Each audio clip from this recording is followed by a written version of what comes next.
Hello students, today we are going to learn the poem The Twins. It is written by Henry Sambrook Leigh. This is a humorous poem about a pair of twin brothers. The central idea of the poem is the problem faced by one of the identical twins. The rhyme scheme of the poem is ABAB. In this poem, the narrator was one of a pair of twins. Right from birth, he and his brother were similar. Relatives and friends were confused. One day they were being watched by the nurse. They got interchanged. At school, the narrator was usually punished for the mistakes made by his brother. Even the narrator's domestic life was affected by this close resemblance, for it turned out that the girl he intended to marry became his brother's wife. And when the narrator died, the neighbors came and buried his brother John, mistaking him for the narrator himself. Now, let's move on to the poem The Twins. The Twins मतलब जुड़वा बच्चे। ये कविता हास्य उत्पन्न करने वाली मज़ेदार कविता है। इसे गंभीरता से नहीं लेना है तथा इसका आनंद लेना है। In form and feature, face and limb, I grew so like my brother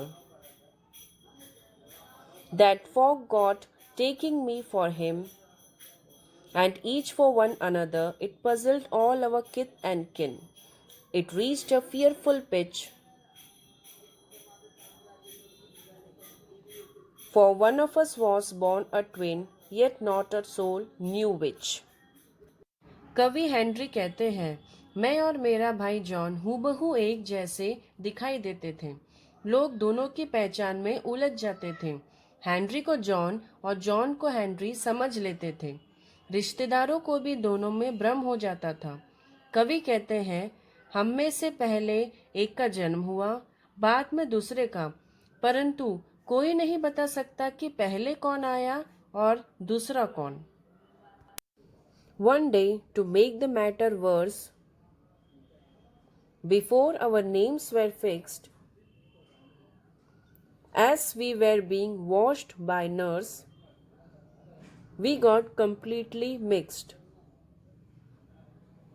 And thus you see my fate's decree, or rather nurse whim.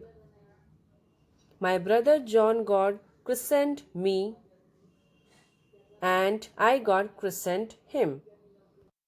कवि कहते हैं, जब हमारा नामकरण हुआ तब स्थिति और खराब हो गई। जन्म के बाद नर्स उन्हें नहलाने ले गई और वहाँ पर वे मिक्स हो गए, अर्थात बदल गए। इसे किस्मत का खेल कहिए या नर्स के दिमाग में उत्पन्न भ्रम। कवि कहते हैं, जो नाम मेरे लिए सोचा गया था वह नाम मेरे भाई को मिल गया और भाई का नाम मुझे मिल गया। इस कविता को सीरियसली ना लें, बल्कि उसका मज़ा लें। ये एक हल्के आनंद और मनोरंजन के लिए लिखी गई है। This fatal likeness even dogged my footsteps when at school, and I was always getting flogged, for John turned out a fool. I put this question fruitlessly to everyone I knew. What would you do if you were me, to prove that you were you? अब ये बड़े हो गए और school जाने लगे, परंतु वहाँ पर भी अजीबोगरीब स्थितियाँ पैदा होती गईं। अब स्कूल में जॉन की शरारतों पर हेनरी की पिटाई हो जाती थी। तब कवि गुस्से से प्रश्न पूछते हैं, आप मुझे क्यों पीट रहे हो? शरारत करने वाला मैं नहीं, जॉन था। अब कवि पूछते हैं कि आप हो, इससे कैसे सिद्ध करोगे? करे कोई और भरे कोई, किस स्थिति से कैसे निकलोगे? Our close resemblance turned the tide of my domestic life, for somehow my intended bride became my brother's wife. In fact, year after year, the same absurd mistakes went on, and when I died, the neighbors came and buried Brother John. अभी कवि और उनके भाई बड़े हो गए, विवाह योग्य हो गए। इनकी इतनी समानता होने के कारण उनके परिवार की स्थितियां और अधिक विचित्र हो गई। जिस वधू का चुनाव कवि के लिए किया गया था, वह कवि के भाई की पत्नी हो गई। लगातार कई सालों से इस प्रकार की अजीब गलतियां होती गई। कवि कहते हैं, जब मैं मरा, पड़ोसी आकर मेरे भाई जॉन को दफना गए। अब ये आखिरी लाइन पंच लाइन कही जा सकती है, क्योंकि इससे केवल हंसी के पल बिखेरने के लिए लिखी गई है। ऐसी लाइन से आपके चेहरे पर मुस्कुराहट आए।